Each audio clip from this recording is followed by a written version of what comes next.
Welcome to the Daily Grind. What's up, Luke? Not much, man. I'm good. It's a good Monday. It's pretty. It's a beautiful day. Welcome. Yeah. It's a beautiful day in the 901, especially if you're a sports fan. The Memphis Tigers basketball team won on Friday, beat Mizzou. The football team won on Saturday, improved to 8-2. The women's soccer team beat LSU in the first round of the NCAA tournament. Yep. Smashed them. And then the Grizzlies capped it off with a win against the Clippers, a win that I thought would not happen. So it's a great day in the 901. Great day to be a Memphian. We were also released, Bluff City Media. We released our fucking atrocious shirts over the weekend. Yeah. So if you haven't seen it, haven't gotten yours, make sure you go to our website, bluffcitymedia.co, and get yours. Click on merch. There's all kinds of cool stuff there. But the fucking atrocious shirts are up and they are available. So grab one because you know what? Friday was fucking atrocious. Shout out to you. A little bit. We're going to talk about everything that happened over the weekend. The Grizzlies took 1-1, which, to be honest, like that feels like a win just saying that. Usually we're saying it's 0 and whatever the amount is, but yeah, I'll take a 1-1 weekend, baby. I will take a 1-1 weekend. We'll talk very about easily could have been 2-0. Like it could have been 2-0. We could have been talking about an undefeated week. We'll get to that here in the first segment. Stats Monster in the second segment, and then our Monday Mailbag in the last segment, which we're going to do every single Monday right here on the Daily Grind. Let's get into it. The Grizzlies lose to the Jazz on Friday, which, again, Taylor Jiggin has some choice words for the rest. Cost him $25,000. For me, it's not my money, but it was worth every penny. Yeah, it was. If I had that kind of money that Jenkins has, I also would consider it worth every penny. But I thought, honestly, it was some good and some bad. But I don't want to be a show that talks about the rest. But man, they were bad. They were really bad. I think the free throw attempts were like, I know the Grizzlies ended up with 13, but that was like down the stretch, whatever. I think like 6 of those maybe were like at the end of the game. So it really like less than 10. 7. Yeah, like 7. Yeah, maybe? It was like 6 7 or 8 maybe. Yeah. That were actual free throw attempts. And the Jazz ended up where like 27, 30, I don't know. Almost 30. Almost 30. I mean, even if you take an account, okay, yeah, those are some of those are the end of the game too. Take that into account, but still, you're looking at almost 30. I mean, they were 27 of 29. So you guys can do the quick math because I'm not good at math, but that is a lot of points left on the table for the Grizzlies to miss. I mean, to be not awarded, to be there's no regular NBA game in that you can tell me that makes sense, right? That 27, let's call it 27, even if it's whatever it is, 27-8, even 10, 27-10. You can't, there's no way you can tell me that that's like, oh yeah, that's fair. I mean, that was normal. A fairly officiated game. I mean, I know a lot of games, I will do this too. A lot of games I'll be like, man, they're getting a bad whistle. And I'll look it up real quick and I'll pull up the box score. I'm like, oh, it's 20, it's 16 free throws and 14 free throws. Like, oh, that makes more. I mean, it looks bad, right? But you're in your mind, like it feels bad.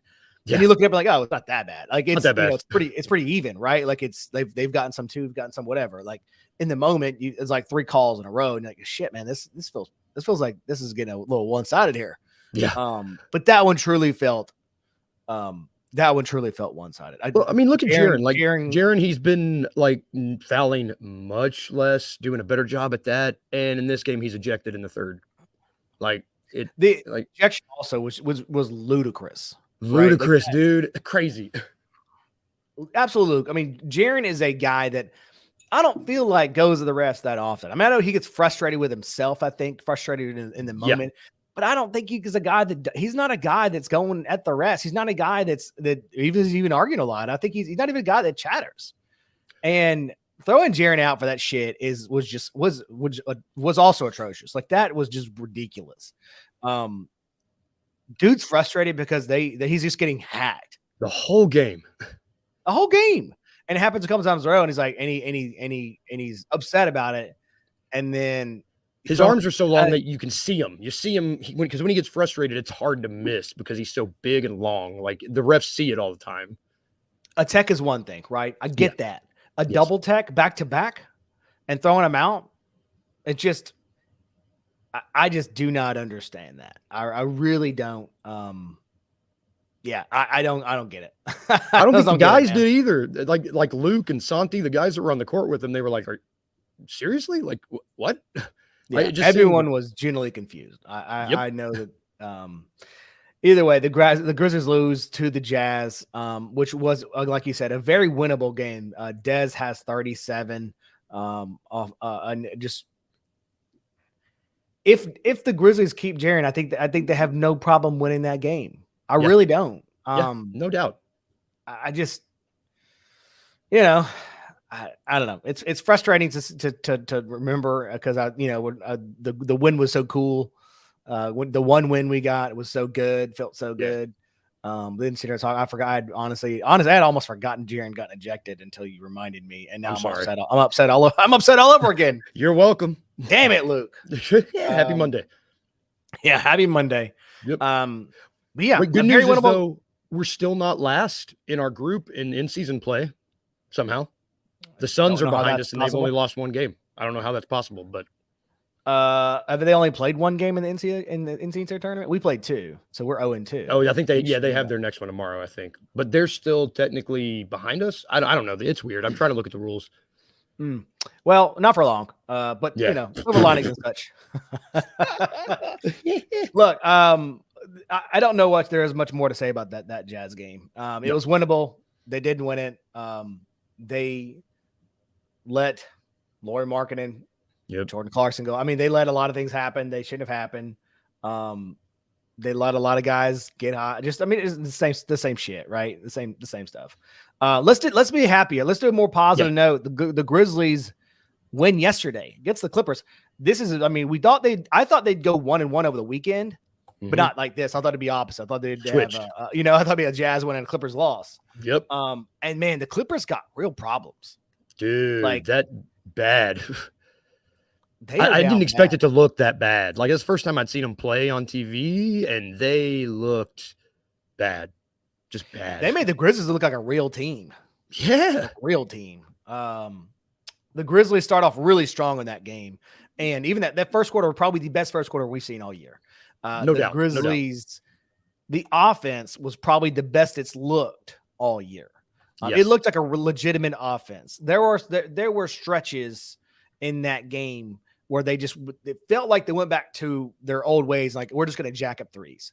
Yep. And that is not it for the Grizzlies, especially they've got good shooters, but that is just not it. That is not what they have built this team around the last 2 seasons. It has been getting into the paint at a extraordinary rate. Right. Mm-hmm. And whatever you find left over from that is great. But that first quarter, they did a lot more of that. Yeah. They moved the ball a lot more. They made that one extra pass when a lot of times they weren't before. And they fell back into that in the second quarter. They fell back into that and really, like, just whatever lead they built up, it was diminished very quickly. Had a 15-point lead, and it was gone like that. It was gone like that. And again, the Clippers are a team that, they have real players, right? They have they have them. They're all not all together on the same page all the time, but they got real players. Yeah. And so, yeah, they looked. Here's things that excited me. The offense looked like I said, the offense looked like a real offense for the first time I think I've seen all year. There was some ball movement. They were getting to the paint, and they were getting those open looks on threes in that first quarter because of what they did previously, like in the possession. I think it was Gilliard. Well, I will get to that. Okay. But that's part of it. But that's part of it, though, right? Yeah. But the other part is there's the ball is they're actually driving the ball, kicking, driving, kicking. They have a little bit of motion to their offense. and like you said, Jacob Gillard was really good. Dude. I mean, he was, and so was Marcus Smart. But here's the thing about makes Marcus Smart good, and is he wasn't playing the point guard position. Nope. He's playing that role that is intended for him when Ja gets back, right? Like that off the ball combo guard. Let's get defense.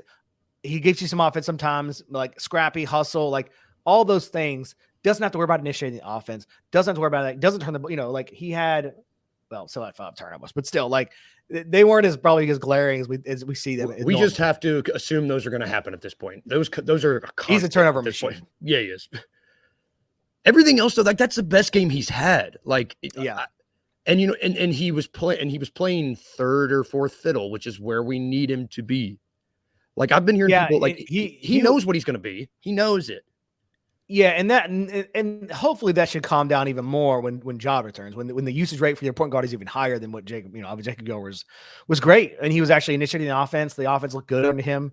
I for one think he has probably cemented his time as kind of that as the starting point guard. And I think what we saw last night, the Marcus, Bismack, Dez, Jaren, Jacob. I think that's your starting lineup, and probably until Ja returns. I agree. Which we have like 15 more games. I can't wait. So I think he was very steady, right? Yes. I thought it was interesting they didn't close with him. But I thought he was very steady. They closed with Luke. Yeah. Actually, no, they closed with Roddy and Lukish, kind of the same, kind of that's they swept him out. That's right. But to that point, the Grizzlies only played pretty much 8 players to shorten the rotation dramatically. Zaire Williams played 8 minutes. He's gone, dude. Z is gone. He's out. John Contra played also 4 or 5 minutes. John Contra looked really bad. Yeah, he did. He was probably the worst player on the court. And minus 12. He was bad. Zaire was not great either. But those guys played little minutes, just and that's like, and that's what you need them to play enough minutes to give some real rest to some people, right? And I'm fine with them playing 5 and 8 minutes respectively. You can get by with that. Is that our playoff rotation? Like when Ja gets back, that's 8 dudes.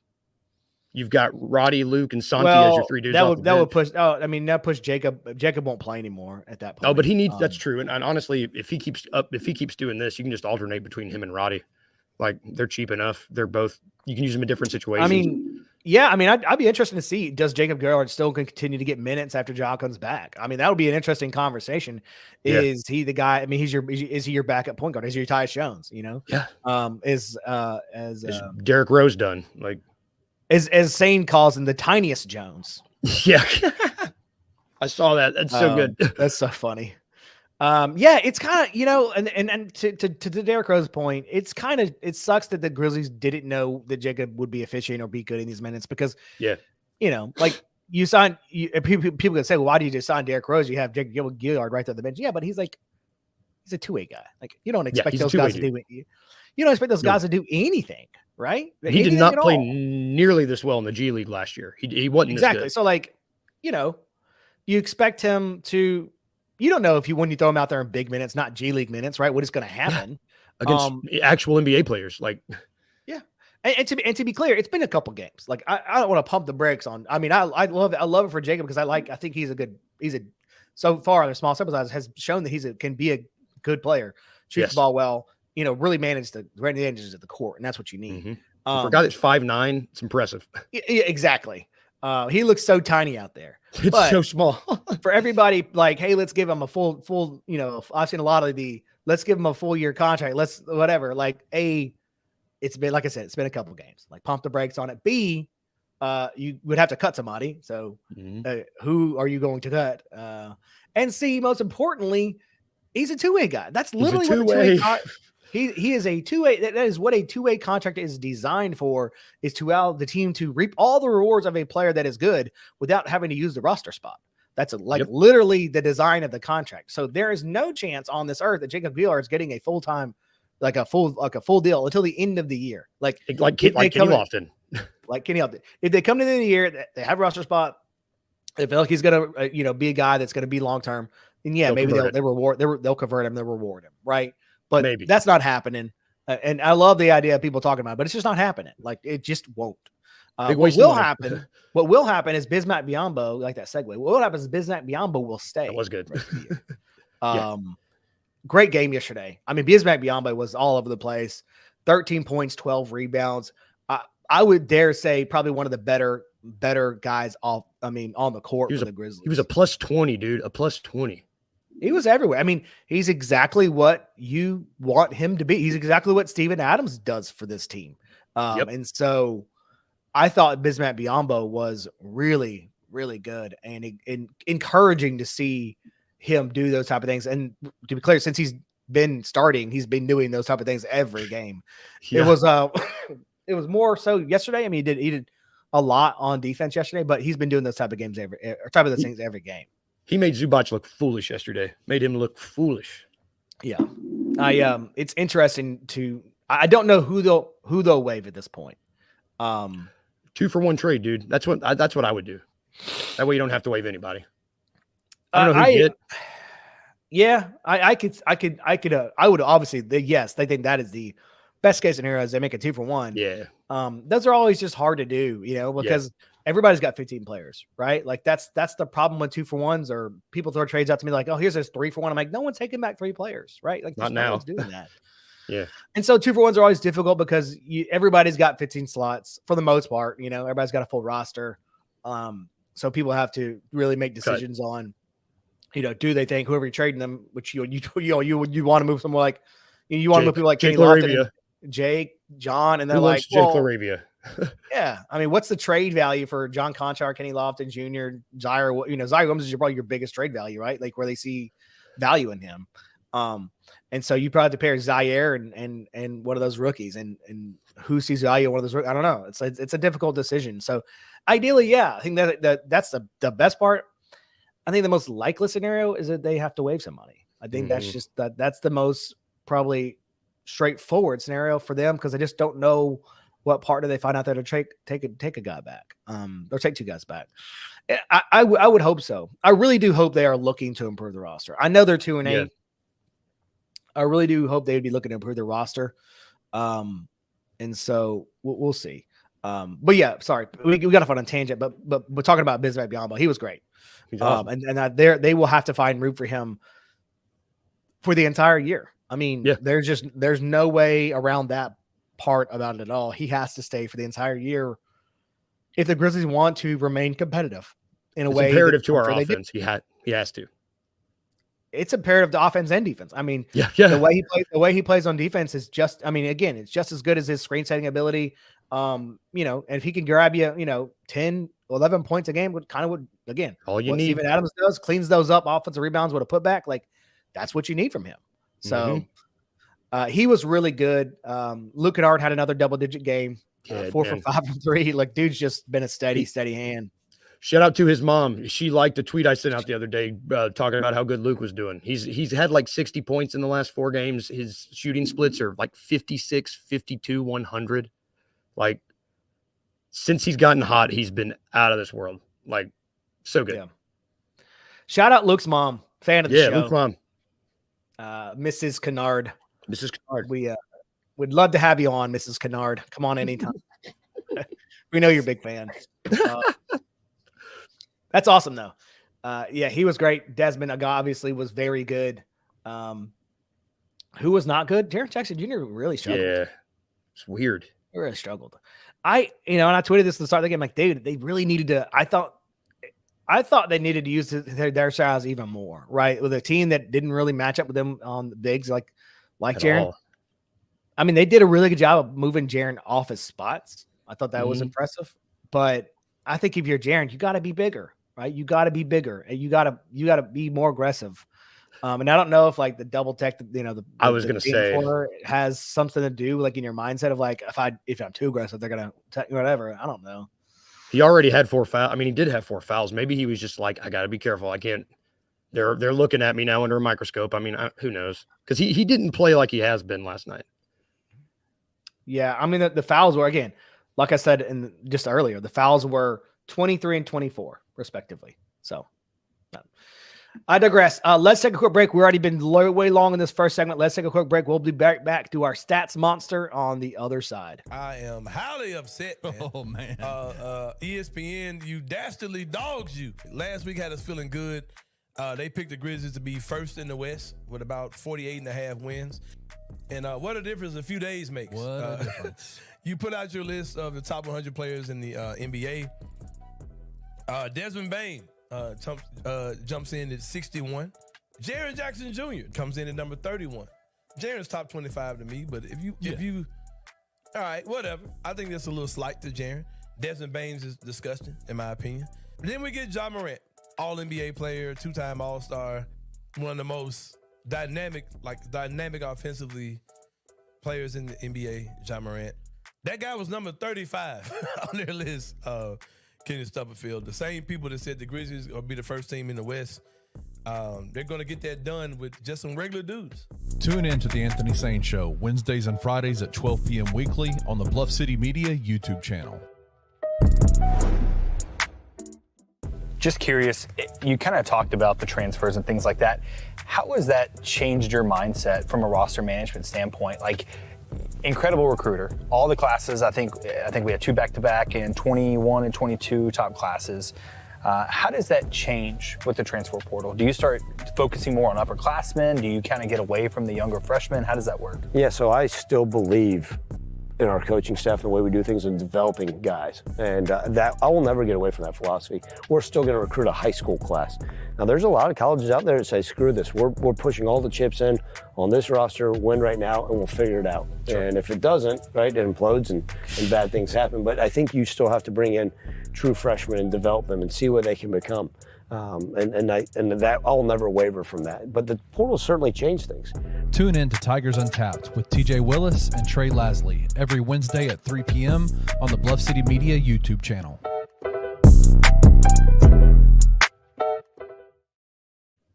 Welcome back to the show, The Daily Grind, where we do a daily Grizzlies show every single day right here on Bluff City Media. Myself and Luke here at 9 a.m. for you to talk about the Grizzlies. Usually it's group therapy. Today it's fun time.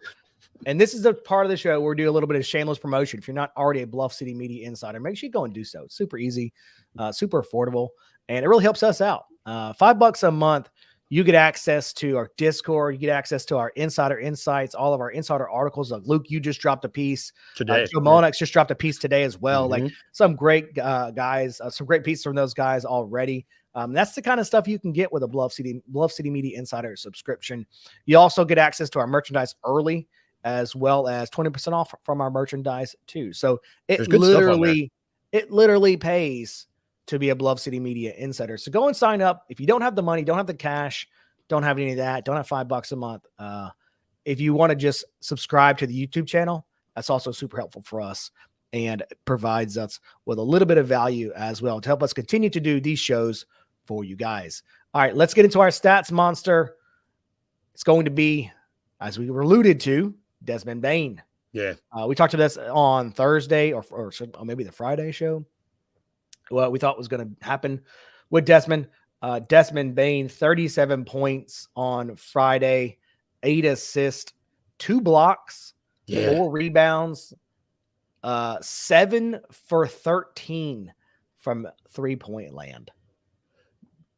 Man, I swear to God, if they don't give him an all-star, if he's not an all-star because our record's bad, I'm going to be furious. I'm going to be so mad. Because there's only 2 guys, I think, right now with more 30-point games than him, and it's SGA and Luka. Yeah. Pretty good company to be in, man. Yeah, that's tough. That's tough because they generally don't give you the all-star bid if your team's bad. So. If your team's bad. And then on yesterday, almost as clear as another 30-point game, 27 points, 6 assists, a block, 4 rebounds. It was 3 for 11, a little bit worse. It was 3 for 11 from 3, but continued to shoot the ball. Dude has been nothing short of amazing most games. I think he's had maybe 1 or 2 bad games, as everybody's going to have. But for the most part, dude has been nothing short of amazing for the Grizzlies so far this year. Earning his money, man. Earning his money. Yeah. Shout out Desmond Bain, Stats Monster Award for this Monday. We know you watch. We will send the certificates in the mail. So continue to hang up in your room, your awards room there. On the wall. I think that's probably where people hang them, these Stats Monster Awards. So shout out to Desmond Bain for watching the show, which we know he clearly does. Let's take another quick break. We'll be right back on the other side with our last segment of the show. Seth Hennigan just still. He doesn't look himself. He just doesn't, in the big moments, he's not making the plays that have to be made. If you look at the raw stats, they're not terrible. But the 2 interceptions, and he fumbled twice. They didn't lose those fumbles, but 2 fumbles and 2 interceptions. One of them coming at a terrible time on a 4th down late in the game when Memphis really needed to put points on the board. But I just don't think Seth is playing well enough to elevate this team. Right. I think he's playing well enough for Memphis to be fine. But as far as for them to do something special and to elevate this team, he's just not playing like that. Tune in to On the Bluff with Christian Fowler and Gabe Kuhn every Tuesday at 12 p.m. on the Bluff City Media YouTube channel.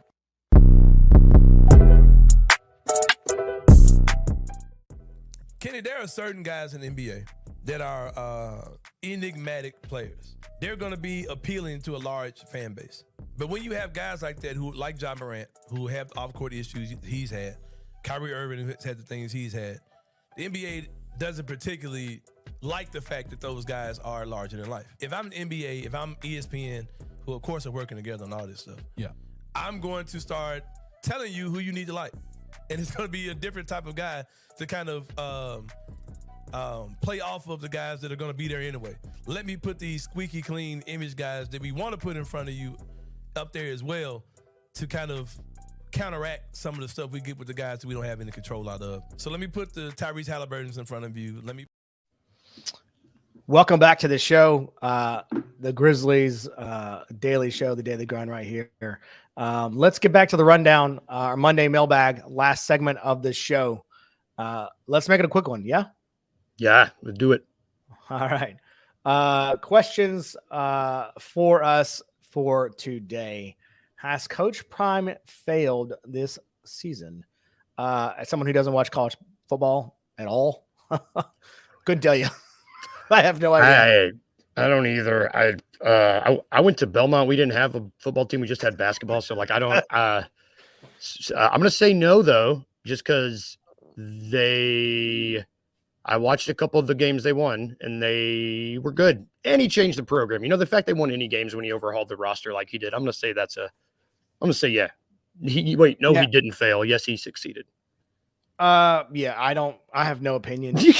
I literally have no opinion. I'm sorry. I don't even know.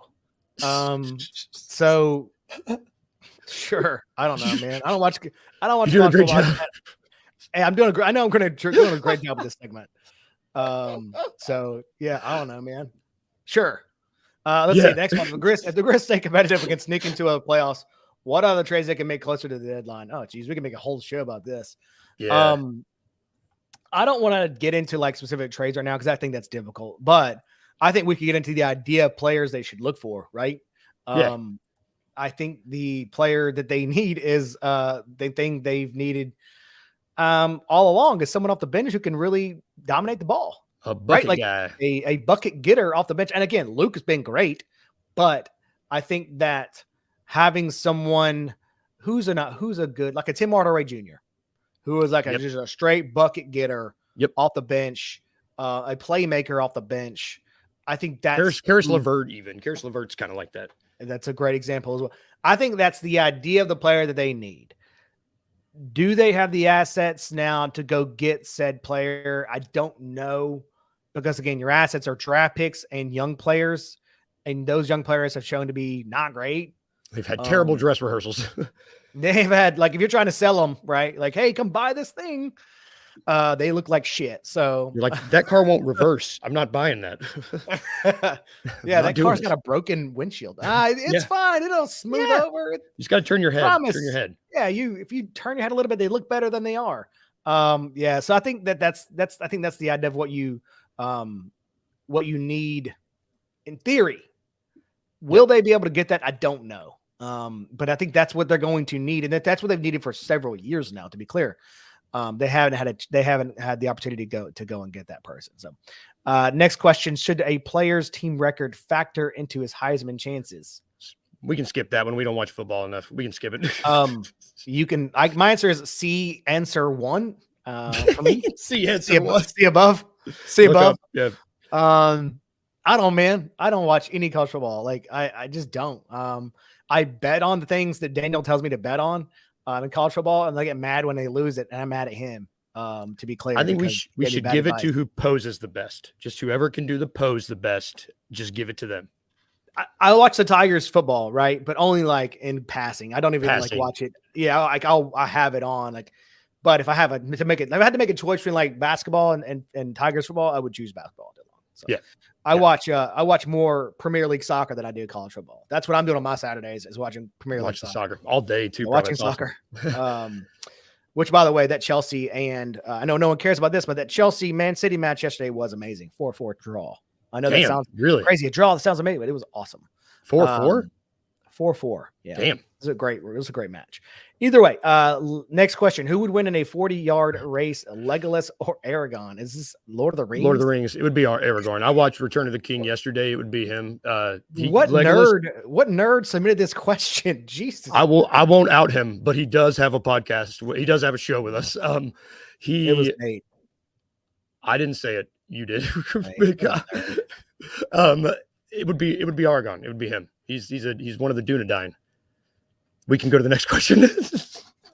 I'm just going to say, okay, and I agree with you because you are talking entirely too much about this and way too specifically. No, I'm sorry. I love Lord of the Rings. I like it's a good franchise. That's about it. For me. Last question. Who gets waived to keep Biz Macbianco? We already talked about this a little bit in the previous segment, in our first segment. So, but if I have to pick a name right now, I would probably pick Kenny Lofton. Only because I think his contract is easiest to null and void. I was going to say he has the least amount of dead money. You're going to take on the least amount of dead money if it's him. But I can see an avenue where they waive Derrick Rose, especially if he continues to stay hurt. Like I can see an avenue where they waive Derrick Rose and move on from him if they think Jacob Gill-Eric can be that guy. And Ja comes back and there aren't, like they think there's going to be no problems. Like they don't need, I mean, to be clear, they brought in Derrick Rose for locker room stuff, right? Like that's why they brought him in. He could say whatever he wants to say publicly, but we know that's the truth. Yes. But yeah, I could see a path where they waived, Kenny Lofton Jr. Derrick Rose or either or. That's interesting. I hadn't thought about that. That's interesting. I mean, I don't know who else would be up for getting waived. Like Jake. They're not going to waive Jake Lurie. They're not waiving the first round pick. They're not doing that. Yeah. They're not waiving. Obviously, like think about who's been bad this season. Zaire, Jake. Yeah. I mean, first round picks. John Contra maybe, but he's got three more years on that deal. Like it's the extension's about to kick in, and it's about to be $6 million a year. Yeah, and so like. I think he's a guy you try want to package and get into a trade because that's good. That's good money to get into a trade, right? Yep. And I think John Contra does have value outside of this organization. He's a little bit like the Anthony Melton. Like I think people could see the value there. Like he has a ceiling, yes, but his floor is pretty high. I think if you could get him into a squad that works for kind of his the way he plays, kind of like very much like the Anthony Melton. So yeah, a little bit of everything. Daniel submitted a last minute question in the comments. Does beating the Lakers next game make it better because it's an in-season tournament? I don't give a shit about the in-season. I mean, which question is does beating the Lakers next game make it better because it's an in-season tournament game? I don't care about the in-season tournament. I think it's cool, I guess. But like they've given us as fans no reason to care about these games. Yes, they're giving the players an extra $500,000. Only if they get to the end. Right. But I'm talking about to win. Like, what's my incentive to care if they win? Right. Oh, yeah. They give the players money. That's awesome. They didn't give me shit. They didn't give me any money. Like, I think they really have to rethink the idea of this in-season tournament. They want me to care. Right. If they want me to be involved and invested in it as a fan. personally, I think the reward should be an extra draft pick. Like that's what I think too. I think that. So if you take between the first and second round, make a in-season tournament draft pick, right? There's just one, make it a whole big deal in between the rounds that people can stick around for, and it's tradable, right? It's just your in-season tournament win pick from 2022. It's tradable, just like any other pick is tradable. Like it's an asset. Right. Then I care as a fan, like, oh yeah, that's an asset I can use. Right. It's again, you put it in between the first and second round, make it a big, what to do about this in-season draft pick who won this year. And you get it in time for the trade deadline. So you can trade it if you want. Exactly. You get it well before the trade deadline. So you can use it as an asset for this upcoming season. Right. If you're an in-season tournament winner, right, that means you're probably pretty good. Okay. Yeah. And then, that gives me an extra asset to go out and say, hey, I'm going to go deal this thing for more things to use in terms of winning a championship, winning in the actual playoffs, right? That makes the franchise care even more, right? Why do we, because to be clear, I don't, there's no reason for me to care. I have no reason to care. Well, and that gives me the superstars care? Like when they're making millions and millions, like hundreds of millions of dollars, is $500,000 that much to them? Like if they're getting a draft pick for their team to maybe better the roster, I'd play harder. I think for the players, anytime you say, hey, look, it's a knockout tournament, right? Yeah. I think in your mind, you always kind of, because none of those guys want to lose because they're not a round robin go home. That sucks. Yeah, I think that, the idea of that makes them a little bit, but yes, I think, but even in the back of their minds, if they get an extra draft pick for their franchise, right? Like that is that in their mind, even the superstars, they know, hey, we can use this as an asset to go make a trade for an extra player if we need that extra player for the playoffs. Like that is the point. And I think that's where they need to really reconsider or rethink this idea. I think the in-season tournament is a great idea. Yeah. I think they have to figure out a way to make us as fans care more about it than the players do, or than everybody does. I think that's what they are wholeheartedly missing. And I think that's, a draft pick is an easy thing to insert and say, hey, you get in this extra thing, right? It doesn't cost anybody any money. There's some CBA rules you have to make around in terms of trading, things like that. But like those are easily done. Those are easily ratified by the CBA and the Players Association. So, but that's to be clear, that's kind of where I am on the in-season tournament. So, tomorrow will be good if we beat the Lakers, period. Yeah. And then to answer Daniel's question, I just want to beat the Lakers at all. I just want to win. Yep. I don't even care who it is to beat. I just want a W. So just one W at a time. That's it for us on the daily grind here today. We appreciate everybody sticking around. We will be back tomorrow, 9 a.m. We'll be talking about this Lakers game a little bit more today or tomorrow. Miss the show, go back and watch it on YouTube. You can also download this show on Spotify, Apple Podcasts, wherever you get your audio sources as well. So any thoughts before we get out of here? No, let's just we got it's going to be a hard week. We got a bunch of hard games like the next 2 weeks. I hope that they are able to string a couple wins together out of this. Yep. Wins is all we can ask for. Good vibes only. It starts there. Good vibes only. We will be back tomorrow with another Daily Grind.